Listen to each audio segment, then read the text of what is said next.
नमस्ते जी। 13वीं श्रव्य कणिका उत्कृष्ट शंका समाधान। मानव मन को आंदोलित करने वाले लौकिक पारलौकिक प्रश्नों के सटीक उत्तर, जिसके समाधान करता है स्वामी विवेकानंद जी परिव्राजक। पुस्तक संपादित किया है डॉक्टर राधा वल्लभ जी चौधरी, MBBS, जबलपुर। पुस्तक प्रकाशन दर्शन योग महाविद्यालय, रोजड़, गुजरात। आज की 29वीं शंका इस प्रकार है। आपने कहा कि मोक्ष से लौटने पर पहला जन्म शूद्र का होता है, परंतु मोक्ष फल तो अति उत्तम कर्मों से मिलता है, और ऐसी आत्माएं यदि फिर जन्म लें तो उच्च कोटि के मनुष्य के रूप में क्यों नहीं आनी चाहिए? इसका समाधान किया। मान लीजिए एक गरीब आदमी दिल्ली में झुग्गी झोपड़ी में रहता है। उसने अच्छा पुरुषार्थ किया, कुछ रुपया कमा लिया, जिसका फल मिला 1 सप्ताह तक मुंबई की सैर, और वह 1 सप्ताह तक मुंबई घूमा, खूब खाया पिया, अच्छी तरह होटलों में भी रहा। 1 सप्ताह पूरा हो गया तो वापस दिल्ली आ गया। यहाँ सवाल ये उठेगा कि अब दिल्ली लौट आया तो क्या दिल्ली के 5 स्टार होटल में जाएगा या वापस अपनी झुग्गी झोपड़ी में? वापस तो वहीं जाना पड़ेगा ना। जिस कर्म से उसको 1 सप्ताह की मौज मस्ती मुंबई में मिली थी, अब उसके आधार पर उसको दिल्ली के 5 स्टार होटल में जगह नहीं मिलेगी। अब तो वापस वहीं रहना है जहां से चले थे। इसी प्रकार से जो व्यक्ति मोक्ष में जाता है, उसने जिन कर्मों का फल मोक्ष में भोग लिया वह तो समाप्त हो गया। अब जब मोक्ष से वापस लौटेगा तो फिर वापस सामान्य जन्म में जाएगा, क्योंकि यहाँ से जब चला था तब भी झुग्गी झोपड़ी से ही चला था, अर्थात शून्य से ही चला था। कोई भी यात्रा 0 किलोमीटर से स्टार्ट होती है। 0 पर खड़ा हुआ व्यक्ति प्लस यानी वैश्य परिवार, क्षत्रिय परिवार, ब्राह्मण परिवार की ओर भी चल सकता है, और माइनस यानी पशु पक्षी की योनि जन्मों को भी प्राप्त कर सकता है। मोक्ष से जो लौटेगा, जन्म लेगा, वो सकाम कर्मों का फल है, और मोक्ष में जो आनंद भोगा वो निष्काम कर्मों का फल था। वो तो भोग लिया यानी समाप्त हो गया। अब दोबारा आपको मोक्ष में जाना है तो नए सिरे से निष्काम कर्म करने होंगे। फिर वेद पढ़ो, अपना ज्ञान ठीक करो, समाधि लगाओ, सेवा करो, परोपकार करो, और फिर दोबारा मोक्ष में जाओ। पर वापस लौटने के समय पहला जन्म तो वही झुग्गी झोपड़ी में जाना पड़ेगा, अर्थात शूद्र परिवार में जन्म मिलेगा। आगे 30वीं शंका इस प्रकार की है। एक विदेशी महिला भारत में रहते हुए अपने जीवन काल में दूसरों की सेवा करती रहीं। उन्होंने शायद ईश्वर उपासना नहीं की, यम नियम का पालन नहीं किया, तो क्या वे मोक्ष की अधिकारी थीं?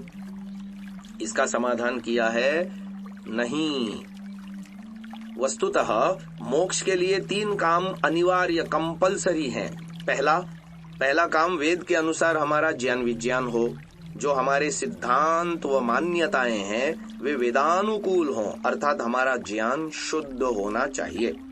दूसरी बात, मोक्ष की प्राप्ति के लिए दूसरा काम निष्काम कर्म होने चाहिए। उन्होंने इतना तो अच्छा किया कि गरीबों रोगियों की सेवा की, परंतु मनुष्य जाति की सेवा के पीछे उनकी भावना दूसरी थी, शुद्ध भावना नहीं थी। सेवा के पीछे अपने धर्म संप्रदाय का प्रचार करने की भावना प्रमुख थी। इसीलिए सांप्रदायिक उद्देश्य होने के कारण वे शुद्ध निष्काम कर्म नहीं कहलाएंगे। तीसरी बात, तीसरा काम है शुद्ध उपासना, अर्थात जैसा ईश्वर का स्वरूप वेदों में बताया है वैसे ईश्वर की उपासना करनी चाहिए। अगर वह भी उनका नहीं होगा तो उन्हें मोक्ष नहीं मिलेगा। 31वीं शंका इस प्रकार है। मरने के बाद कहानी खत्म नहीं होती, ऐसा क्यों कहा जाता है? समाधान है, यही तो बात है जो लोगों के दिमाग में नहीं बैठती। शरीर मरता है और आत्मा नया जन्म ले लेती है। जैसे स्कूटर को गिराज में रखकर हम उससे अलग हो जाते हैं, वैसे ही मृत्यु होने पर शरीर और आत्मा दोनों अलग अलग हो जाते हैं। अंतर इतना है कि स्कूटर पर तो हम रोज बैठते हैं, फिर अलग हो जाते हैं। उससे तो जल्दी अलग हो जाते हैं, पर शरीर से 50, 60, 80 या 100 साल के बाद अलग होते हैं। तात्पर्य है कि एक न एक दिन आत्मा शरीर से अलग हो ही जाती है। उसी क्षण का नाम मृत्यु है। उसके बाद अगला जन्म होता है। ठीक वैसे ही जैसे आप पुराने स्कूटर को छोड़कर नया स्कूटर खरीदते हैं। गीता में इसी बात को पुराने कपड़े त्याग कर नए वस्त्र धारण करने के उदाहरण से समझाया गया है। स्कूटर घिस पिट गया, नया ले लिया। ऐसे ही शरीर जर्जर हो गया तो छोड़ दिया, फिर नया शरीर मिल जाएगा। मरने के बाद कहानी खत्म नहीं होती, ऐसा इसीलिए कहा जाता है। आगे 32वीं शंका इस प्रकार की है, खराब काम करने वाले को खराब योनि मिलेगी। आज 75% व्यक्ति खराब काम करते हैं, फिर भी संसार में मनुष्यों की संख्या क्यों बढ़ती ही जा रही है? क्या सभी अधिकारी जीवों का मुक्ति काल समाप्त हो गया है? क्या वे मुक्ति से लौटकर आ रहे हैं? समाधान किया जा रहा है, पिछले 50 वर्षों में तो मनुष्यों की संख्या यानी पॉपुलेशन बढ़ती जा रही है। पहले भारत की संख्या 30 करोड़ थी, आज 100 करोड़ से ऊपर चली गई। पूरी धरती की संख्या पहले 3 अरब थी, आज 7 अरब हो गई। जनसंख्या इतनी क्यों बढ़ रही है? क्या अच्छे काम ज्यादा हो रहे हैं? इस प्रश्न का उत्तर इस प्रकार है। पहला कारण तो है कि आत्मा मुक्ति से लौट रहे हैं, इसलिए संख्या बढ़ रही है। सारे मुक्ति से नहीं आ रहे हैं। मनुष्यों की संख्या इस कारण से नहीं बढ़ रही है। वस्तुतः मुक्ति में से तो कोई कोई आता होगा, लेकिन वो हमें पता नहीं चलता। गत वर्षों में मनुष्यों की संख्या तेजी से बढ़ रही है, उसके अन्य भी अनेकों कारण हैं। दूसरा कारण, एक व्यक्ति ने 10 साल तक मेहनत की, व्यापार में खूब पैसा कमा लिया और आगे जाकर उसने व्यापार बंद कर दिया। अब वो व्यापार नहीं कर रहा, लेकिन पिछले 10 सालों में उसने जो कमाया उसको बैठ के खा रहा है। उसे इसका पूरा अधिकार है। इसी तरह इस समय जो मनुष्य लोग हैं वो पहले कमाई करके आए हैं, वे अच्छे कर्म करके आए हैं, इसीलिए मनुष्य योनि में आए हैं। वे पिछली कमाई खा रहे हैं, लेकिन यदि इस जन्म में वे अच्छे काम नहीं कर रहे हैं तो आगे उनको मनुष्य जन्म नहीं मिलेगा, वे मोक्ष के अधिकारी नहीं होंगे। वे पशु, पक्षी, कीड़े मकोड़े यानी अन्य योनियों में स्थानांतरित ट्रांसफर हो जाएंगे। उनको बुरे कर्मों का दंड मिलेगा और जब दंड भोग लेंगे, कर्म दंड पूरा हो जाएगा, तब वे फिर मनुष्य योनि में आ सकेंगे। इसका न आपको पता चलेगा और न मुझे। अनुमान प्रमाण है कि ईश्वर न्यायकारी है। वह बिना कर्म के फल नहीं देता। जिसने बुरा कर्म किया उसको बुरा फल देगा और जिसने अच्छा कर्म किया उसको अच्छा फल देगा। आजकल जो तेजी से मनुष्यों की संख्या बढ़ रही है, उसका कारण यह नहीं है कि मनुष्य लोग अच्छे कर्म कर रहे हैं। वस्तुतः जो बुरे कर्म करके पशु पक्षी, कीड़े मकोड़ों और पेड़ पौधों की योनि में गए थे, वे अपना दंड भोग कर कर्मफल पूरा करके मनुष्य योनि में आ गए हैं। यह मनुष्यों की संख्या बढ़ने का एक कारण है। आगे यहाँ कर्मफल के 3 नियम समझाने पड़ेंगे। इस प्रकार कर्मफल के नियमों की शुरुआत हो रही है। पहला नियम है, एक व्यक्ति अपने पूरे जीवन में यदि 50% अच्छे और 50% बुरे कर्म करता है, यानी बराबर मात्रा में इक्वल 50-50 अच्छे बुरे कर्म हैं, यहाँ पहला नियम कहता है कि समान मात्रा में अच्छे बुरे कर्मों को करने से व्यक्ति को तुरंत अगला जन्म साधारण मनुष्य का मिलेगा। साधारण मनुष्य का अर्थ है जिसे आप आजकल की भाषा में 4th क्लास फैमिली जैसे मजदूर, चपरासी, पटेवाला कहते हैं। एक तरीका मनुष्य बनने का यह है। दूसरा नियम है, यदि कोई व्यक्ति अपने पूरे जीवन में 50% से अधिक अच्छे कर्म करता है, जैसे मान लिया कि 60% अच्छे कर्म करता है और 40% उसके बुरे कर्मों का है, उसे अच्छे कर्म अधिक हैं इसलिए प्रमोशन होगा। 4th क्लास से 3rd क्लास फैमिली में आ जाएगा। मजदूर चपरासी से ऊंचे घर में, कोई बुद्धिमान, सेठ, धनवान, किसी क्षत्रिय के घर में जन्म होगा। इसी प्रकार से यदि और अच्छे कर्म का प्रतिशत बढ़ता जाएगा तो 60 की बजाय 70% अच्छे कर्म किए हैं तो और ऊंचे घर में जन्म मिलेगा। 80% अच्छे कर्म किए हैं तो और ऊंचे घर में जन्म मिलेगा, जहां पर धार्मिक विद्वान माता पिता होंगे, सदाचारी होंगे, देशभक्त होंगे, ईश्वर भक्त होंगे, ईमानदार होंगे। ऐसे ऐसे अच्छे परिवारों में जन्म मिलता जाएगा। और यदि 100% अच्छे और निष्काम कर्म करेगा तो उसका मोक्ष ही हो जाएगा। यह दूसरा नियम है, द्वारा हुआ है। 32वीं शंका थी कि खराब काम करने वाले को खराब योनि मिलती है। आज 75% व्यक्ति खराब काम करते हैं, फिर भी संसार में मनुष्यों की संख्या क्यों बढ़ती जा रही है? क्या सभी अधिकारी जीवों का मुक्ति काल समाप्त हो गया? क्या वे मुक्ति से लौट कर आ रहे हैं? इन प्रश्नों का आधा समाधान हमने कल की श्रव्य कणिका में कर दिया था और आगे कर्मफल के 3 नियम का विषय चल पड़ा था, जिसमें प्रथम 2 नियम हमने व्याख्यात किए थे। अब आगे बता रहे हैं कि यदि आपके कर्म 50% से ज्यादा अच्छे हैं और बुरे कम हैं तो भी मनुष्य बनेंगे, तो इस नियम से भी तुरंत मनुष्य बन सकते हैं। ये दूसरा नियम की समाप्ति थी। अब तीसरा नियम बता रहे हैं, यदि कोई व्यक्ति बुरे कर्म 50% से अधिक करता है और अच्छे कर्म 50% से कम, मान लीजिए 60% बुरे कर्म किए और 40% अच्छे कर्म किए। अब 60 और 40 में कितना अंतर है? अर्थात 20% का। तो 20% बुरे कर्म अच्छे कर्मों की तुलना में उसने अधिक किए। अब यहाँ 20% पाप अतिरिक्त हैं, अधिक हैं। तो कर्मफल का तीसरा नियम कहता है कि जब बुरे कर्म अधिक हो जाएंगे तो तुरंत अगला जन्म मनुष्य का नहीं मिलेगा। अब उसका दंड भोगने के लिए नीचे उतरना पड़ेगा। कुत्ता, बिल्ली, हाथी, गाय, घोड़ा, मक्खी, मच्छर, बंदर, सुअर, सांप, आम, पीपल आदि आदि बनना पड़ेगा। जब तक नीचे इन 20% पापों का दंड पूरा नहीं भोग लेता, तब तक वापस लौट के मनुष्य नहीं बनेगा, तब तक वही चक्कर काटेगा। यदि कोई पशु पक्षी कीड़ा मकोड़ा बना हुआ था तो वो कैसे बना था, पहले यह भी समझ लीजिए। पुण्य की तुलना में अधिक पाप किए तो तीसरा नियम कहता है कि जब पाप अधिक बढ़ जाएगा तो पहले उसका दंड भोगने के लिए कुत्ता, बिल्ली, पशु पक्षी, कीड़े मकोड़े बनना पड़ेगा। पहले अन्य योनियों में 20% पाप का दंड भोगो। जब वो निपट जाएं, तब अकाउंट बैलेंस बराबर हो जाएगा। 40% पाप, 40% पुण्य का खाता जब बराबर हो जाएगा तो फिर लौट के मनुष्य बनेंगे। तो इस समय जो आप कह रहे हैं कि न कि मनुष्यों की संख्या बढ़ती जा रही है, यह इस नियम से बढ़ रही है कि कीड़े मकोड़े, मक्खी, मच्छर अपना दंड भोगकर मनुष्य योनि में लौट के वापस आ रहे हैं। उनका नंबर आ गया है मनुष्य बनने का।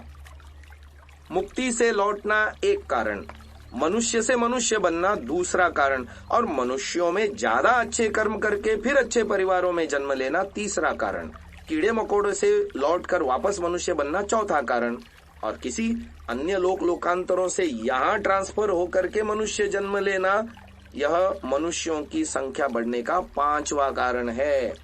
ऐसे बहुत सारे कारण हैं जिनके वजह से ये यहाँ जनसंख्या पॉपुलेशन बढ़ रही है। चौथा वाला कारण ज्यादा ठीक लग रहा है, और भी कारण थोड़े थोड़े होंगे।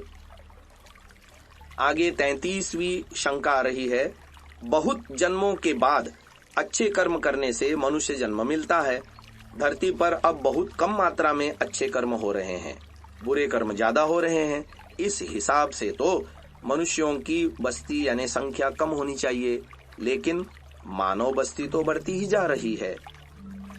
इस शंका का समाधान किया है कि प्रश्न है कि मनुष्यों की संख्या क्यों बढ़ती जा रही है जबकि अच्छे काम घट रहे हैं, बुरे काम ज्यादा हो रहे हैं। उत्तर समझने के लिए इन बिंदुओं पर ध्यान देना आवश्यक है। पहला है, अच्छा यह बताइए कि मनुष्यों की संख्या अधिक है या दूसरे कीड़े मकोड़े आदि योनियों की? उत्तर होगा मनुष्येतर अन्य कीड़े मकोड़े आदि योनियों की। इससे साफ है बात, अच्छे कर्म कम होते हैं इसलिए मनुष्य भी कम हैं, बुरे काम ज्यादा होते हैं इसलिए संसार में कीड़े मकोड़े पशु पक्षियों की संख्या भी मनुष्य के अनुपात में अधिक है। एक तो यह मोटी मोटी बात है। दूसरी, अब यह बताइए कि पिछले 50 सालों में मनुष्यों की जो संख्या बढ़ी यह सामान्य मजदूर गरीब के घर में बढ़ी या IAS IPS ऑफिसरों के घर में बढ़ी? यह तो सामान्य परिवारों में बढ़ी। इसका मतलब यह निकला कि पशु पक्षी कीड़े मकोड़े के शरीर से लौटकर जीवात्मा आ रहे हैं, इसलिए सामान्य मजदूर गरीब के घरों में मनुष्यों की संख्या बढ़ रही है। संख्या अच्छे कर्मों के कारण नहीं बढ़ रही, पाप दंड भोग करके निपटा करके अब उनका मनुष्य बनने का नंबर आया, इसीलिए वो लौटकर मनुष्य बन रहे हैं। इन मनुष्यों की संख्या बढ़ रही है। तीसरी बात, इस समय जो पाप कर रहे हैं वो मरने के बाद यहाँ से वहाँ ट्रांसफर हो रहे हैं, कुत्ते बिल्ली में, गाय घोड़े के शरीर में। संसार के लोगों को यह सत्य नहीं दिखता, इसीलिए लोग पाप करना छोड़ते नहीं। लोग तो यह समझते हैं कि हरिद्वार में जाओ, गंगा जी में स्नान करो तो सारे पाप समाप्त हो जाएंगे, इसलिए लोग खूब पाप करते हैं। अगर उनको समझ में आ जाए कि भगवान छोड़ेगा नहीं, कुत्ता बिल्ली बनाएगा, दंड देगा, माफ नहीं करेगा, तो वो पाप करना बंद कर देंगे। मैंने एक नियम बताया था, दंड के बिना कोई सुधरता नहीं। अगर दंड दिखता है तभी व्यक्ति सुधरेगा। देखिए, यह बिजली का तार है। क्या बिजली के तार को आप छुएंगे? क्यों नहीं छुएंगे? साफ दंड दिख रहा है ना, कि छूते ही दंड मिलेगा। जब दंड दिख रहा है तो आप नहीं छुएंगे। और ऐसे ही अगर यह दंड भी दिखने लग जाए कि हम झूठ, छल कपट, चोरी, बेईमानी करेंगे तो भगवान हमें कुत्ता, सांप, बिच्छू, भेड़िया आदि बना देगा। तो आप पाप क्यों करेंगे? कोई भी नहीं करेगा। सब सीधे हो जाएंगे, सब सुधर जाएंगे। तो संख्या के बढ़ने घटने का यह कारण है। 34वीं शंका इस प्रकार है, क्या सृष्टि में जीवों की जनसंख्या निश्चित है? संसार में मानव, पशुओं, पक्षियों, जीव जंतुओं की संख्या दिन प्रतिदिन बढ़ती जा रही है। तो एक बार संख्या निश्चित होती है तो बढ़ती कैसे है? इसका समाधान किया जा रहा है। यह जो प्रश्न उठाया है कि सबकी संख्या बढ़ती जा रही है, यह बात ठीक नहीं है। कारण कि आपके पास इन प्राणियों की संख्या का कोई हिसाब किताब नहीं है। आप बता सकते हैं दिल्ली में एक दिन में कितने मच्छर मरते हैं और कितने नए पैदा होते हैं? मच्छरों की संख्या का पता नहीं, और यहाँ तो हजारों लाखों योनियां हैं। आत्माओं की संख्या निश्चित है। यह तो आप मानते हैं कि आत्माएं न पैदा होती है न मरती हैं। अगर आत्माएं नहीं पैदा होने लग जाएं, तो आत्माओं की संख्या बढ़नी शुरू हो जाएगी। जब नई आत्मा उत्पन्न होगी तो संख्या बढ़ेगी, और जितनी आत्माएं हैं अगर उनमें से कुछ मरनी शुरू हो जाएं तो घटने लगेंगी। जब आत्मा पैदा ही नहीं होती तो आत्माओं की संख्या बढ़ी ही नहीं, और जब आत्मा मरती नहीं तो संख्या घटी भी नहीं। इसलिए आत्माओं की संख्या तो उतनी ही रहेगी, एक कम नहीं होगी, एक भी नहीं बढ़ेगी। रही बात शरीरों की, शरीर पैदा भी होते हैं और मरते भी हैं, इसलिए शरीर कभी घट जाते हैं, कभी बढ़ जाते हैं। एक जगह संख्या बढ़ रही है तो समझ लीजिए दूसरी जगह जरूर घट रही है। आत्माएं तो उतनी ही हैं। एक आत्मा एक समय में 6 शरीरों में तो नहीं रह सकती। कभी आत्माएं पशु पक्षियों की योनियों में से मर करके अर्थात शरीर छोड़कर मनुष्य शरीर में आ जाती हैं, तो मनुष्यों की संख्या बढ़ जाती है। और मनुष्य वाली आत्मा मनुष्य शरीर छोड़ करके पशु पक्षी कीड़े मकोड़ों में चली जाती है, तो इधर मनुष्य घट जाते हैं और उधर पशु पक्षी बैक्टीरिया आदि बढ़ जाते हैं। पूरा हिसाब रखना हमारे बस की बात नहीं है, केवल ईश्वर जानता है। मोक्ष मिल जाएगा तो आत्मा मोक्ष में चली जाएगी। आत्मा मरेगी फिर भी नहीं, मोक्ष में भी उसकी सत्ता यानी अस्तित्व बना रहेगा। और जब मोक्ष का समय पूरा हो जाएगा फिर आत्मा लौट करके वापस संसार में जन्म लेंगी। आत्माएं हमारी गिनती से तो अनंत हैं, हम पूरा नहीं जान पाएंगे, लेकिन वास्तव में आत्माओं की संख्या है निश्चित। कोई न कोई एक फिगर निश्चित है, अल्पज्ञ होने के कारण उसे हम नहीं जान सकते। ईश्वर सर्वज्ञ है और वह आत्माओं की संख्या जानता है, और ईश्वर सबका हिसाब भी रखता है।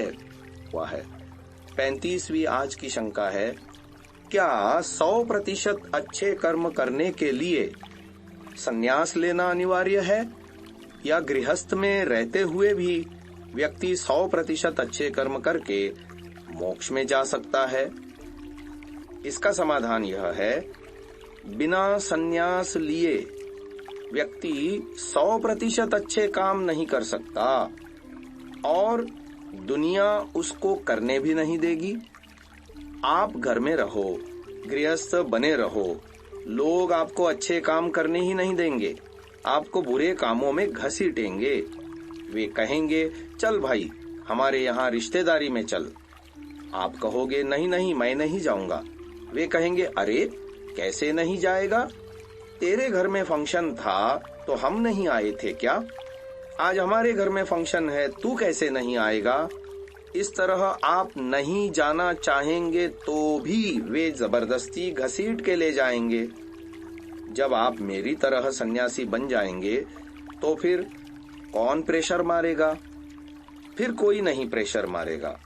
मैं कहूंगा मैं सन्यासी हूं, मैं शादियों में नहीं जाता, मैं अपने सगे भाई की शादी में नहीं गया तो तुम्हारी शादी में क्यों जाऊंगा? अब बताओ कौन मेरे साथ जबरदस्ती करेगा? इसीलिए संन्यास लेना पड़ेगा, तब संसार के लोग आपके ऊपर दबाव नहीं डाल सकेंगे और तब आप पूरे अच्छे काम कर पाएंगे।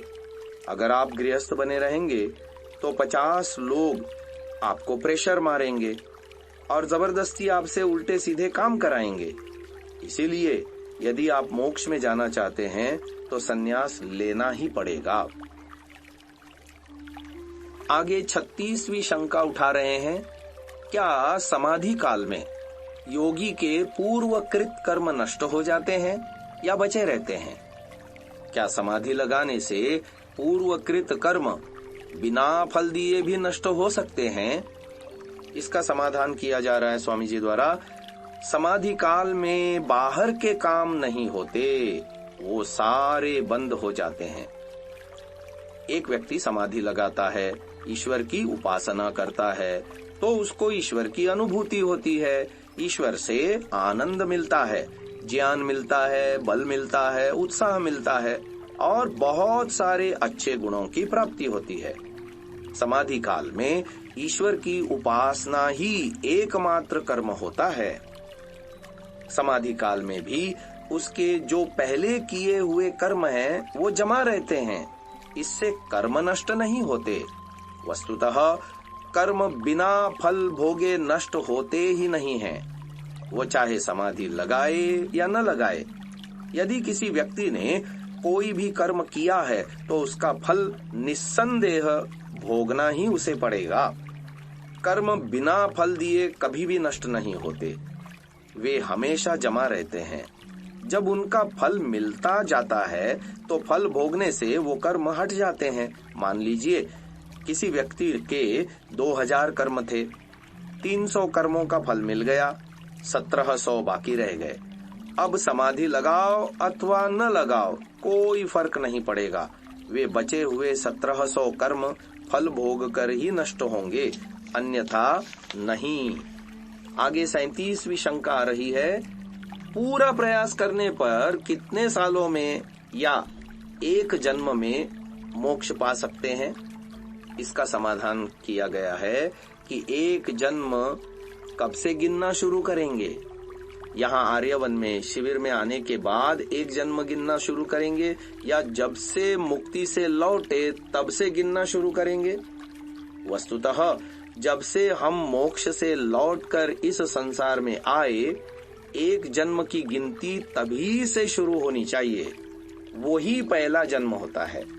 जीवात्मा जब जब संसार में मुक्ति से लौटकर आया और उसने जन्म लिया, वो उसका पहला जन्म है। अब समस्या तो ये भी है कि लोगों के दिमाग में यही नहीं बैठता कि हम मुक्ति से लौटकर आए हैं। निश्चित रूप से आप जितने लोग यहाँ बैठे हैं और जितनी जीवात्माएं संसार में हैं, वे सब की सब मुक्ति से लौटकर आई हुई हैं और सबको वापस वहीं जाना भी है। उस एक जन्म में तो मुक्ति नहीं हो सकती। सत्यार्थ प्रकाश का 9वां समोल्लास चैप्टर पढ़िए, उसमें लिखा है मुक्ति एक जन्म में होती है या अनेक जन्मों में? इसके उत्तर में कहा गया अनेक जन्मों में। मुक्ति के लिए कई जन्म तक तपस्या करनी पड़ेगी। एक जन्म में पूरा जोर लगाने पर भी मोक्ष नहीं हो सकता। उसके लिए और जन्म लेने पड़ेंगे।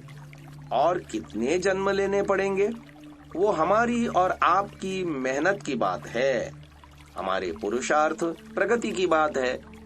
मोक्ष के लिए हम कितना परिश्रम करते हैं, कितना आलस्य करते हैं, यह उस पर निर्धारित है।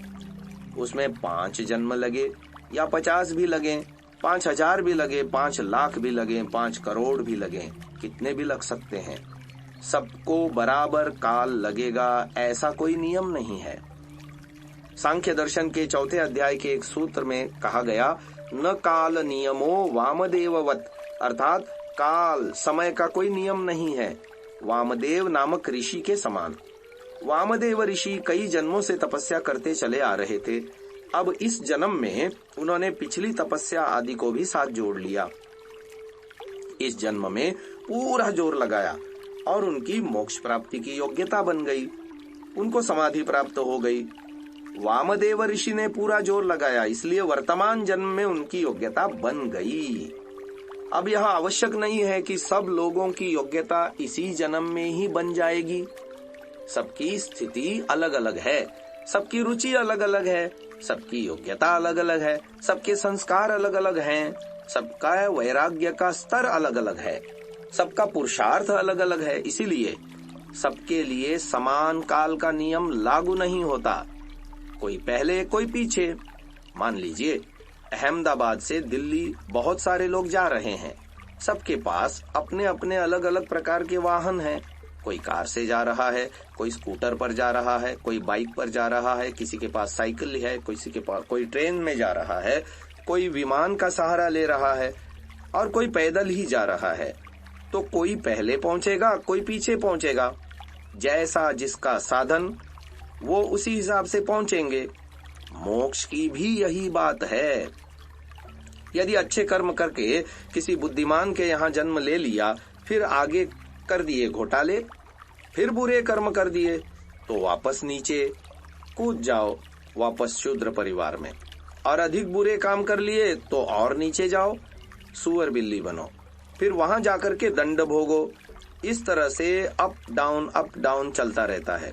यह सब कर्मों का फल है। बड़ा आदमी ऑफिसर बनकर रिश्वत लेता है, डकैती करता है, दूसरों को परेशान करता है और वो पकड़ा जाता है, तो उसको सस्पेंड भी तो कर देते हैं, फिर नीचे उतार देते हैं। अब पीछे पता नहीं कितने जन्म हो गए, वो तो किसी को नहीं पता, हमको याद नहीं रहता, याद रखने की जरूरत भी नहीं।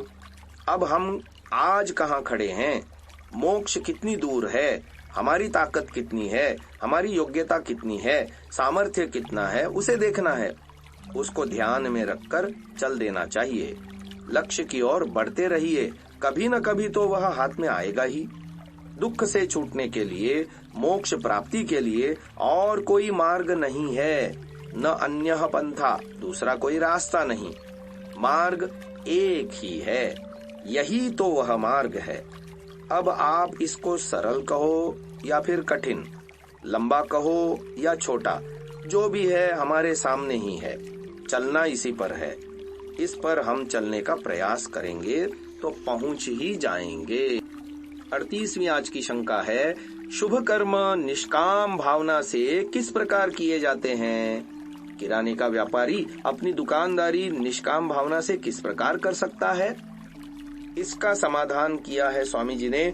जो कर्म भौतिक सुख की प्राप्ति के लिए किए जाते हैं वे सकाम कर्म होते हैं, और जो कर्म मोक्ष सुख की प्राप्ति के लिए किए जाते हैं वे निष्काम कर्म होते हैं। प्रश्न यह है कि किराने का व्यापारी अपनी दुकान पर जो सामान बेचता है वो धन कमाने के लिए बेचता है या मोक्ष प्राप्ति के लिए? निस्संदेह धन प्राप्ति के लिए ही, तो उसका यह सकाम कर्म हुआ। सकाम कर्म कंडीशनल कर्म है, अर्थात इतना रुपया दोगे तो माल देंगे, इतना रेट नहीं देंगे तो माल नहीं देंगे। आप इतनी फीस दोगे तो पढ़ाएंगे, नहीं दोगे तो नहीं पढ़ाएंगे। यही सकाम कर्म है। हमारा उद्देश्य धन कमाना है, फीस लेना है। इस तरह अगर ट्यूशन फीस लेते हैं तो वो सकाम कर्म हुए, अगर फ्री में पढ़ाते हैं तो निष्काम कर्म हुए। हम क्यों फ्री में पढ़ा रहे हैं? क्योंकि हमको मोक्ष चाहिए, धन की चिंता नहीं है। जीने के लिए भगवान 2 रोटी देता है, यही बहुत है। अब तक जीवन जी लिया, आगे भी जी लेंगे। भगवान खूब दे रहा है, आगे भी दे देगा। धन के लिए काम नहीं करना है, सम्मान के लिए काम नहीं करना है, भौतिक सुख के लिए काम नहीं करना है। अगर मोक्ष प्राप्ति की के लिए काम कर रहे हैं तो यह निष्काम कर्म हुआ। इसलिए व्यापारी आदि जो लोग हैं वे तो सकाम कर्म ही कर पाएंगे, निष्काम कर्म तो नहीं कर पाएंगे।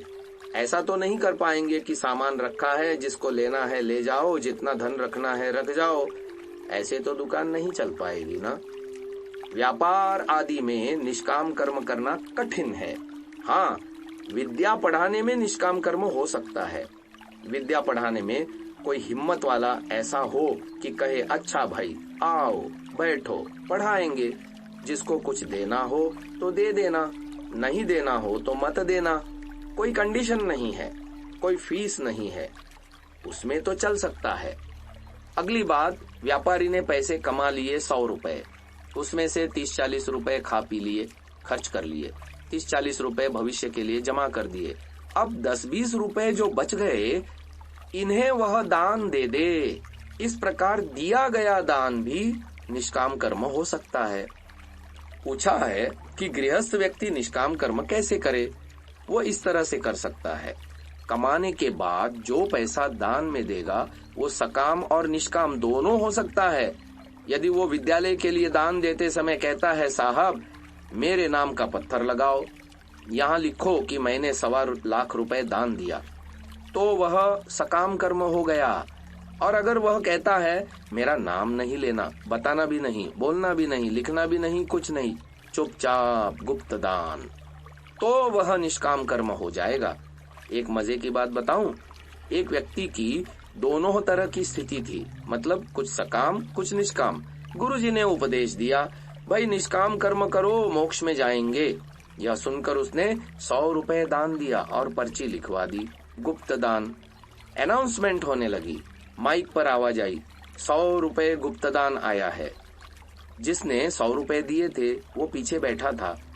उसने अपने पड़ोसी से कहा तुम्हें पता है यह 100 रुपए गुप्त दान किसका है? यह मेरा गुप्त दान है। इस तरह से वो बताना भी चाहता है और गुप्त भी रखना चाहता है। ये बात मिश्रित यानी मिक्स्ड है, न तो पूरी तरह से सकाम और ना ही निष्काम। निष्काम कर्म का अर्थ यह बिल्कुल नहीं है कि जिस कर्म को करने के पीछे कुछ भी कामना न हो। कुछ न कुछ कामना तो मन में रहेगी ही। वस्तुतः दुनिया में सर्वथा निष्काम कोई भी नहीं हो सकता, अर्थात ऐसा कोई कर्म हो ही नहीं सकता और कोई व्यक्ति ऐसा कर्म कर ही नहीं सकता कि जिस कर्म के पीछे मन में कोई भी कामना न हो। वस्तुतः कोई न कोई कामना तो जरूर रहेगी। व्यक्ति को 2 में से एक तो चाहिए, या तो मोक्ष या संसार का सुख। अगर कोई व्यक्ति यह चाहता है कि मैं कुछ भी कामना न करूं, फिर तो वो काम ही नहीं करेगा। जब इच्छा ही नहीं है तो काम क्यों करेंगे? सुबह बिस्तर पे पड़े रहेंगे, उठेंगे ही नहीं। व्यक्ति सुबह उठता है, फिर नहाता धोता है, रोजमर्रा के दिनचर्या के सारे काम करता है, फिर देश की सेवा करता है, धर्म करता है, प्रचार करता है, व्यापार करता है, लेन देन करता है। इच्छा चाहे भौतिक सुख की हो चाहे मोक्ष सुख की हो, लेकिन कोई ना कोई इच्छा मन में जरूर होगी। महर्षि मनु जी कहते हैं कि यह आंख झपकाना भी बिना इच्छा के संभव नहीं है। इतना सामान्य सा कार्य है, जब यह भी बिना इच्छा के नहीं होता तो अन्य कार्यों, यज्ञ करना, दान देना, व्यापार करना आदि में पूर्ण निष्कामता, इच्छाहीनता कैसे संभव है? यदि केवल मोक्ष की इच्छा से अपने अच्छे कर्म किए हैं तो ही वे निष्काम कर्म की श्रेणी में आएंगे। मोक्ष वाले कर्म न तो बुरे होते हैं और न मिश्रित, वे तो केवल शुद्ध ही शुद्ध होते हैं, शुभ कर्म ही होते हैं। भौतिक सुख की इच्छा से चाहे आपने अच्छे कर्म किए, चाहे बुरे किए, चाहे मिश्रित किए, तीनों प्रकार के कर्म सकाम कर्म कहलाएंगे। इस तरह सकाम कर्म 3 प्रकार के यानी अच्छे, बुरे और मिश्रित होते हैं।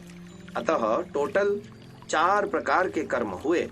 एक तो निष्काम कर्म जो शुद्ध शुभ कर्म अच्छे कर्म हुए, और 3 प्रकार के सकाम कर्म जो शुभ अशुभ और मिश्रित प्रकार के हुए।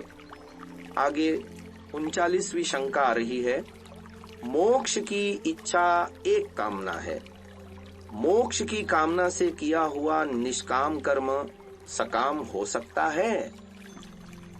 इस प्रश्न के उत्तर में स्वामी जी कहते हैं, पूछना शायद ऐसा चाहते हैं कि मोक्ष की कामना भी तो एक कामना है।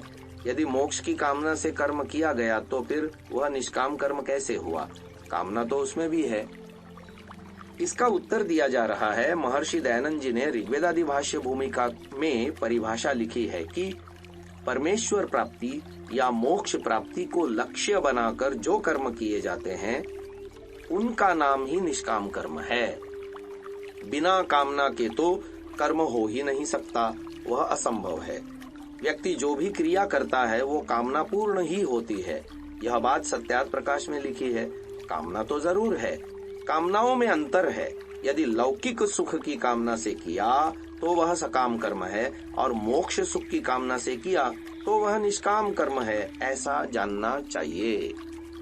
40वीं शंका आ रही है, क्या कार्य में भावना महत्वपूर्ण होती है? इससे फल में अंतर आता है? समाधानकर्ता कह रहे हैं, जी हाँ। 2 व्यक्ति आपको एक जैसी क्रिया करते हुए बाहर से दिखाई देंगे, लेकिन दोनों को फल एक जैसा नहीं मिलेगा। फल अलग अलग हो सकता है। बाह्य क्रिया एक जैसी दिखेगी पर फल में अंतर होगा, क्योंकि उनकी भावना में अंतर है। एक सैनिक ने शत्रु देश के सैनिक को मार डाला और एक नागरिक ने दूसरे नागरिक को मार डाला। हत्या तो दोनों जगह पर हुई। बाह्य क्रिया दोनों घटनाओं में एक जैसी हुई, लेकिन क्या फल दोनों को एक जैसा मिलेगा? नहीं ना, अलग अलग मिलेगा। सैनिक को इनाम मिलेगा और नागरिक को दंड।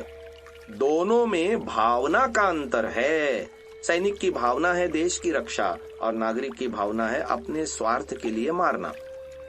कर्म का फल केवल आपकी क्रिया पर ही आधारित नहीं किया है, क्रिया के साथ भावना भी जुड़ती है, तब फल का निर्धारण होता है।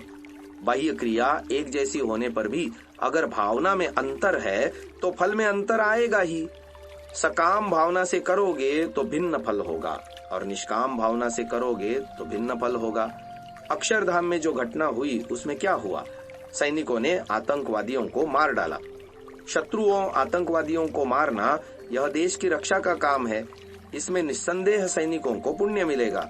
नियम है कि बड़े से बड़ा काम भी अगर बुरे लक्ष्य के लिए किया जाए तो संसार उसे कोई महत्व नहीं देता है। गुजरात से हुआ है। 41वीं आज की शंका है, अन्याय पूर्वक मिले दुख या हानि की ईश्वर क्षतिपूर्ति करता है। जैसे सेठ के यहाँ चोर ने चोरी की, इस अन्याय की क्षतिपूर्ति ईश्वर सेठ को किस प्रकार करेगा? समाधान किया जा रहा है, भगवान कैसे पूर्ति करेगा, कहाँ करेगा, कब करेगा, वो हम नहीं जानते। यह बात हमारी समझ में नहीं आई। कर्मफल तो इतना विचित्र है कि इसको कोई भी मनुष्य पूरा पूरा नहीं जान सकता। व्यक्ति उसे बहुत मोटा मोटा ही जान सकता है। ईश्वर की कर्मफल व्यवस्था यानी न्याय व्यवस्था बड़ी विस्तृत और जटिल विषय है, सूक्ष्म विषय है। बड़े बड़े ऋषि मुनियों ने इस विषय पर बहुत चिंतन किया, बहुत मनन किया, और कुछ बातें जो उनको समझ में आईं वे उन्होंने बताई। फिर आगे चल करके उन्होंने भी हाथ खड़े कर दिए कि भाई अपने बस का नहीं है, यह बहुत कठिन है, इसको कोई भी नहीं पूरा पूरा समझ सकता। हाँ, इतना जरूर है कि जो भी क्षति हुई, जो भी नुकसान हुआ, उसकी पूर्ति तो मिलेगी, इसमें कोई शंका नहीं है। इस बात को एक उदाहरण से समझेंगे। एक सेठ के यहाँ चोरी हुई, पुलिस पीछे लग गई, चोर पकड़ा गया और चोरी में जो सामान गया था वह सामान भी मिल गया। अब न्याय करना है तो 2 पात्र हैं हमारे सामने, एक तो सेठ और एक चोर। सेठ के यहाँ चोरी हुई, चोर ने चोरी की। अब दोनों के साथ न्यायाधीश कुछ न कुछ व्यवहार करेगा। चोर को तो न्यायाधीश जेल में डाल देगा और जो चोरी का माल बरामद हुआ था वो माल सेठ साहब को वापस मिलेगा। तभी तो इसे न्याय कहेंगे। यह जिम्मेदारी सरकार की और न्यायाधीश की है। अगर चोरी का माल सरकारी खजाने में चला जाए तो सेठ कहेगा, साहब मेरे साथ तो न्याय नहीं हुआ, मेरी तो संपत्ति व्यर्थ में चली गई। भगवान तो पूर्ण न्यायकारी है। आप भी ईश्वर को न्यायकारी मानते हैं ना? तो आपकी जो क्षति हुई वो ईश्वर पूरी करेगा नहीं करेगा क्या? न्याय का नियम है कि जो क्षति हुई उसकी पूर्ति तो मिलनी ही चाहिए, तभी तो न्याय होगा। नहीं तो फिर अंधेर नगरी चौपट राजा। न्याय तो तभी होता है कि जो सामान चुराया गया है वह उसे वापस मिले। ईश्वर भी न्यायकारी है। जिसका जो भी नुकसान हुआ ईश्वर उसकी पूर्ति करेगा। कब करेगा, कहाँ करेगा, कैसे करेगा, यह वही जाने। यह हम नहीं जान सकते, हम नहीं तय कर सकते। 42वीं शंका है, हम पर जो अन्याय हुआ, किसी की भी वजह से हमको जो नुकसान उठाना पड़ा, तो जो हमारा नुकसान हुआ उसका क्या हुआ? इसका समाधान कर रहे हैं, जिसने हम पर अन्याय किया, चाहे माता की भूल से हुआ, चाहे पिता की भूल से, चाहे गुरु, टीचर, पड़ोसी, कोई भी, चोर, डाकू आदि ने जितना दुख हमको दिया उतना उसका अपराध है। उस अपराध का उसको दंड मिलेगा। अन्याय का दंड चाहे समाज दे, राजा दे, सरकार दे, ईश्वर दे, जो भी दे, कोई न कोई उसको दंड देगा। अपराध का दंड समाज ने नहीं दिया, राजा ने भी नहीं दिया, तो अंत में ईश्वर जरूर देगा, वो नहीं छोड़ने वाला। हम किसी पर अन्याय करेंगे तो अंत में ईश्वर हमको दंड देगा ही। कोई दूसरा हम पर अन्याय करेगा तो ईश्वर उसको दंड देगा। अन्यायकारी को दंड अवश्य मिलेगा। दूसरी बात, जिस पर अन्याय हुआ, जिसका नुकसान हुआ, उसको कंपेंसेशन, क्षतिपूर्ति मिलेगी। उसके नुकसान की पूर्ति ईश्वर कर देगा। सरकार न्याय कर सकती है तो ठीक है, नहीं कर सकती तो अंत में ईश्वर करेगा। इस प्रकार कंपेंसेशन की गारंटी तो है, लेकिन वो भी पूरी सुरक्षा तो नहीं है ना। एक बार तो मार खानी ही पड़ी ना। पूरी तरह से सुरक्षा केवल मोक्ष में है। वहां पर कोई व्यक्ति हम पर आक्रमण कर ही नहीं सकता। अगर आपको ऐसा ठीक समझ में आता हो कि कोई हमारा नुकसान कर ही नहीं पाए, तो फिर मोक्ष की तैयारी करो। मेरी समझ में खूब अच्छी तरह से आ गया है कि यहाँ संसार में कहीं भी पूरी सुरक्षा नहीं है। इसलिए मैं तो मोक्ष में जा रहा हूँ। आपको आना है तो आ जाओ, साथ साथ करो तैयारी, पीछे पीछे आप भी चले आओ। मैं अकेला मोक्ष में नहीं जाना चाहता। जो अकेला मोक्ष में जाना चाहता है वह स्वार्थी है। ऐसे स्वार्थी व्यक्ति को ईश्वर मोक्ष भी नहीं देना चाहता। मोक्ष प्राप्ति के लिए निस्वार्थ भाव से परोपकार करना चाहिए। इसीलिए मैं परोपकार करता हूँ और आप जैसे अनेक लोगों को मोक्ष में ले जाना चाहता हूँ। आप भी तैयारी करें। आगे 43वीं शंका आ रही है, पुनर्जन्म के सिद्धांतों के व्यावहारिक प्रमाण क्या हैं? स्वामी जी इसका समाधान कर रहे हैं। बहुत छोटे छोटे 3 प्रश्नों का आपको उत्तर देना है। पहला प्रश्न है, न्याय किसे कहते हैं? पहले कर्म किया जाए और फल बाद में, यह न्याय है? या फल पहले दिया जाए और कर्म बाद में किया जाए, यह न्याय है? पहला उत्तर जो आपने दिया, अर्थात न्याय है कि कर्म पहले फल बाद में। आप अपना यह उत्तर याद रखिएगा। दूसरी बात, आपको इस समय जो मनुष्य शरीर मिला है, जिस शरीर में आप हम बैठे हैं, यह कर्मों का फल मिला है या मुफ्त में मिला है? आपने बोला मनुष्य शरीर मिलना कर्मों का फल है। चलिए, आपके 2 उत्तर हो गए। ये दोनों उत्तर आपके बिल्कुल सही हैं। इन दोनों को याद रखिएगा। इन दोनों बातों के आधार पर अब तीसरा प्रश्न है, इसका उत्तर सोचिए। अब तीसरा प्रश्न यह है कि जिन कर्मों का फल आपको यह शरीर मिला, वो कर्म आपने इस जन्म में तो नहीं किए, तो फिर कब किए? आपने बोला पिछले जन्म में, और फल मिला अब इस जन्म में, तो इससे पुनर्जन्म सिद्ध हो गया कि नहीं? यह व्यावहारिक प्रमाण है। इससे बड़ा और क्या प्रमाण चाहिए? आपने 3 बातें स्वयं अपने मुंह से बोली, मैंने तो एक भी नहीं बोली। मैंने तो सिर्फ प्रश्न किए, उत्तर आपने दिए। तीनों बातों में सारी बात सुलझ गई कि पुनर्जन्म होता है। यहाँ पर एक व्यक्ति ने प्रश्न किया, कुछ बच्चे अपने पुनर्जन्म की बातें बताते हैं, क्या वह सही है?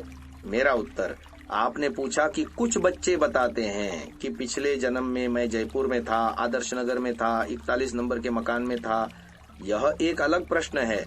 पुनर्जन्म होता है, यह तो सिद्ध हो चुका। अब रही बात यह कि पिछले जन्म की बात याद आती है या नहीं। इस विषय में सत्यार्थ प्रकाश के 9वें समोल्लास में लिखा मिलता है कि कोई पिछले जन्म की बात याद करना भी चाहे तो भी नहीं कर सकता। सत्यार्थ प्रकाश में इतना भी साफ लिखा है कि यह भगवान की बड़ी अच्छी व्यवस्था है कि हम पिछले जन्म की बातें भूल जाते हैं, इसलिए जी रहे हैं। एक ही जन्म में आदमी इतना परेशान है कि वह दुखी होकर आत्महत्या कर लेता है, और अगर व्यक्ति को पिछले 10-20 जन्मों के दुख और याद आ जाएं, तो बताओ वो कैसे जिएगा? वह तो पिछले जन्म के दुखों को देख देख करके वैसे ही मर जाएगा। जापान में एक व्यक्ति ने पुस्तक लिखी, हाउ टू सुसाइड इजीली, अर्थात आसानी से आत्महत्या कैसे करें। उस लेखक से पूछा गया, क्या आप जनता को आत्महत्या की प्रेरणा देना चाहते हैं? लेखक ने उत्तर दिया, मेरे पड़ोस में एक व्यक्ति अपने जीवन से दुखी हो गया। उसको अपनी समस्याओं का कोई समाधान नहीं सूझा। अंत में उसने सोचा, ऐसे जीवन से तो मृत्यु अच्छी। यह सोचकर उसने आत्महत्या कर ली। पड़ोस का मामला था। सूचना मिलने पर मैं उसके घर गया, उसकी लाश देखी। बेचारे की 12 घंटे तक जान ही नहीं निकली थी, क्योंकि बहुत गलत तरीके से उसने मरने की कोशिश की थी। उसे पता नहीं था कि इस तरीके से मरने पर उसे 12 घंटे तक तड़पना होगा। बेचारे को मरने में बहुत कष्ट भोगना पड़ा। थोड़ा रुककर वह बोला, कुछ दिनों बाद एक और पड़ोसी ने आत्महत्या की, वह भी 10 घंटे तक तड़पा। ऐसे कुछ दिनों बाद मुझे 15-20 घटनाओं को देखने का अवसर मिला। सभी मरने वाले घंटों तक मरने से पहले तड़पते रहे। उन घटनाओं को देखने से मेरे मन में यह पुस्तक लिखने का विचार आया। इस पुस्तक को लिखने का मेरा उद्देश्य यह नहीं है कि लोग मेरी पुस्तक पढ़ करके आत्महत्या करें, अपितु मैंने यह पुस्तक उन लोगों के लिए लिखी है जिन्हें अपनी समस्याओं का कोई समाधान नहीं मिलता, जो मरने का अंतिम निर्णय कर चुके हैं। उन लोगों को मैं कहना चाहता हूँ कि यदि उन्हें मरना ही है तो वे आसानी से कैसे मरें, तड़प तड़प कर, कष्ट भोग कर न मरें। इसीलिए मैं कहता हूँ कि पिछले जन्मों को याद न करें तो अच्छा है, अन्यथा लोग या तो आत्महत्या करेंगे या दूसरों को। गुजरात द्वारा 44वीं आज की शंका है, क्या व्यक्ति को बुरे कर्म करने के पश्चात अन्य सभी योनियों को भोगना पड़ेगा अथवा कुछ योनियों के पश्चात वापस मानव जन्म मिलेगा? इसका समाधान किया जा रहा है। एक व्यक्ति ने 20,000 रुपए की चोरी की, दूसरे व्यक्ति ने 2 अरब रुपए की। वस्तुतः चोरी दोनों ने की, इसलिए दोनों अपराधी हैं। निस्संदेह दोनों को दंड मिलेगा। क्या दंड की मात्रा दोनों की समान रहेगी या कम अधिक? दंड की मात्रा कम अधिक होगी। यदि दोनों को बराबर दंड दिया जाए तो यह न्याय थोड़े ही होगा, यह तो अन्याय हुआ।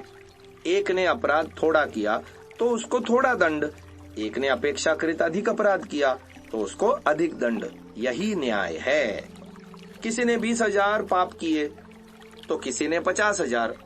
उन दोनों को ही 84 लाख योनियों में डाल दें तो फिर यह न्याय कहाँ हुआ? जिसने जितना अपराध किया उतना ही योनियों में जाएगा, दंड भोगेगा, धक्का खाएगा और लौटकर वापस मनुष्य बनेगा। जिसने थोड़ा अपराध किया वह थोड़ी योनियों में धक्का खाएगा, जिसने अधिक अपराध किए वो अधिक योनियों में जाएगा। बताते हैं कि 84 लाख योनियां हैं, पता नहीं कहां कहां नंबर लगेगा। कई लोग समझते हैं कि एक बार मनुष्य मर गया तो पूरे 84 लाख का चक्कर काट कर फिर नंबर आएगा इंसान रूप में। यह गलत है। क्यों गलत है, इसे जानते हैं। क्या सब लोग बराबर मात्रा में पाप करते हैं? नहीं ना, तो सबको बराबर दंड क्यों मिलेगा? जब पाप कम अधिक करते हैं तो फल भी कम अधिक होना चाहिए।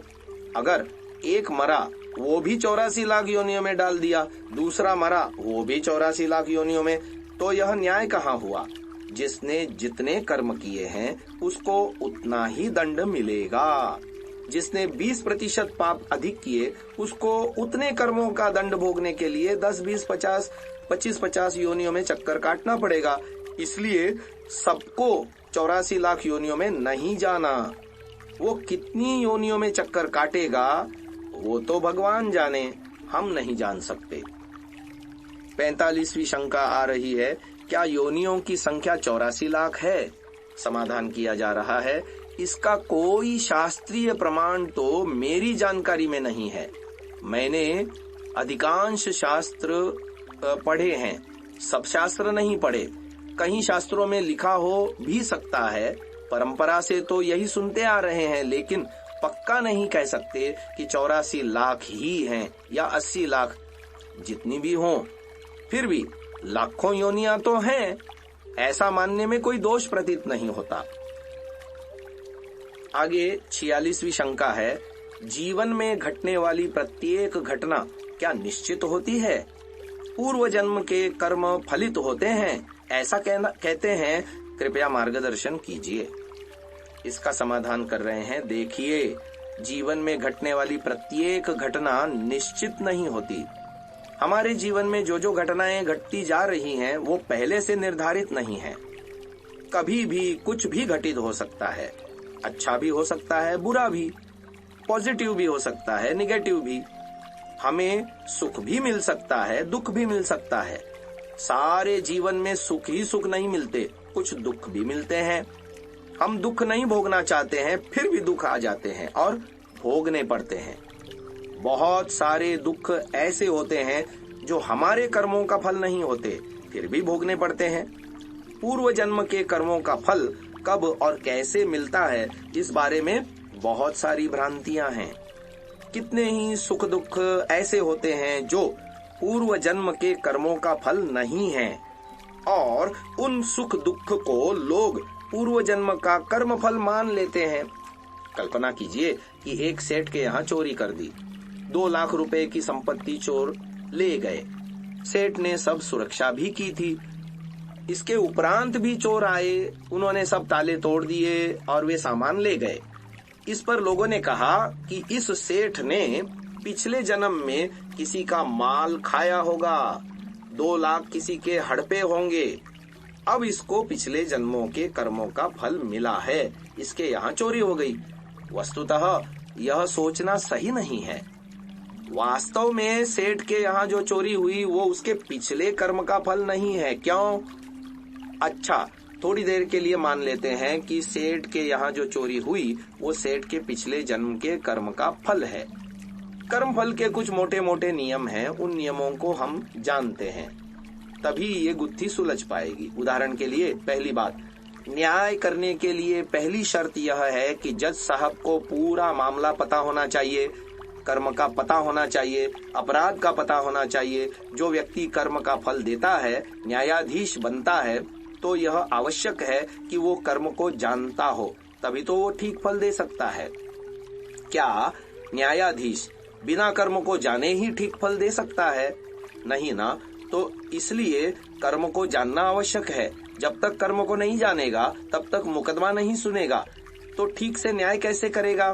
कौन अपराधी है, उसने अपराध कैसे किया, कब किया, कहाँ किया, कितना किया, वो सब प्रमाण, एविडेंस होने चाहिए। न्यायाधीश जब तक ये सारी बातें नहीं जान लेगा तब तक क्या वह ठीक ठीक न्याय कर सकेगा?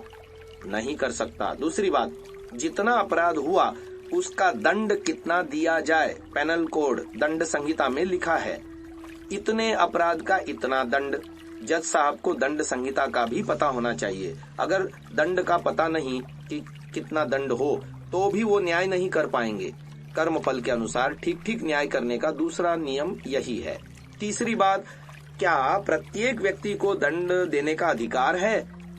उत्तर है नहीं। निश्चित व्यक्तियों को ही दंड देने का अधिकार है, सबको नहीं, और वो ही कर्म का फल दे सकते हैं। न्यायाधीश महोदय को दंड देने का अधिकार दिया गया है। सड़क पर चलता हुआ व्यक्ति अपराधी को दंड नहीं दे सकता, वो ही अपराधी को दंड देंगे जिनको अपराधी को दंड देने का अधिकार है। चोर वाली घटना पर इन तीनों नियमों को लागू कीजिए। चोरों ने सेठ के यहाँ चोरी की, 2 लाख की संपत्ति ले गए। यह सेठ के पिछले जन्म के कर्मों का फल है। यदि ऐसा मानते हैं तो ये तीनों नियम वहाँ लागू करके देखिए। क्या चोरों को पता है कि पिछले जन्म में सेठ ने कौन सा अपराध किया था, कितना बुरा किया, जिसका फल हम उन्हें देने के लिए आए हैं? जब चोर को सेठ के कर्म का ही पता नहीं तो बताइए कर्म फल कहाँ लागू हुआ? दंड का भी चोर को पता नहीं, वो कैसे निर्णय करेगा कि 2 लाख की चोरी करूं कि 3 लाख की या 2.5 लाख की? कितना दंड दूं, उसको क्या मालूम? सेठ साहब ने कौन सा अपराध किया था उसका चोर को पता नहीं, कितना किया था यह भी पता नहीं, कितना दंड दूं वो भी पता नहीं। चोरों को नहीं मालूम कि सेठ ने कौन सा अपराध किया था, तो वो फल कैसे माना जाए? जब दंड का ही पता नहीं तो न्याय नहीं हुआ, इसलिए वह कर्म फल भी नहीं हुआ। और दूसरी बात यह कि क्या चोरों को सेठ के पूर्व जन्म के कर्म का दंड देने का अधिकार है? उत्तर है नहीं। इस प्रकार न्याय की कसौटी पर तीनों बातें फेल हो गईं। अब चौथी बात, जो कर्म का फल दिया जाता है ठीक ठीक न्याय से दिया जाता है, उसको चुपचाप भोगना पड़ता है, उसका विरोध नहीं कर सकते। किसी अपराधी ने अपराध किया, न्यायाधीश ने उसको दंड दिया कि 3 माह जेल में रहो, अब तो 3 माह उसको जेल में रहना ही पड़ेगा, चुपचाप उसको दंड को भोगना ही पड़ेगा, उसका विरोध तो कोई कर ही नहीं सकता। यदि यह नियम आपको स्वीकार है तो चौथा नियम इस घटना पर लागू करते हैं। चोरों ने सेठ के यहाँ 2 लाख की चोरी की। इस पर कुछ लोगों ने कहा कि यह तो सेठ के पिछले जन्म के कर्म का फल है, इसलिए सेठ को चुपचाप दंड भोगना चाहिए, चोरी का विरोध नहीं करना चाहिए, पुलिस में रिपोर्ट नहीं करनी चाहिए। यदि कर्मफल मानते हैं तो चुपचाप भोगो, पुलिस में रिपोर्ट क्यों करते हो? तो फिर कर्मफल कहाँ हुआ? यदि रिपोर्ट करते हो, कर्मफल का तो विरोध हो ही नहीं सकता, और आप तो चोरी का विरोध कर रहे हैं। अगर कर्मफल मानते हैं तो पुलिस में नहीं जाना, कोर्ट में नहीं जाना, मुकदमा नहीं करना, कोई अपील भी नहीं करना। हमारे यहाँ चोरी हुई, आपका कर्मफल है, शांति से उसे भोगो। 5वीं बात हम आपको कल की श्रव्यकर्णिका में सुनाएंगे। आज समय के समाप्त होने पर इसे यहीं विराम देते हैं। ओम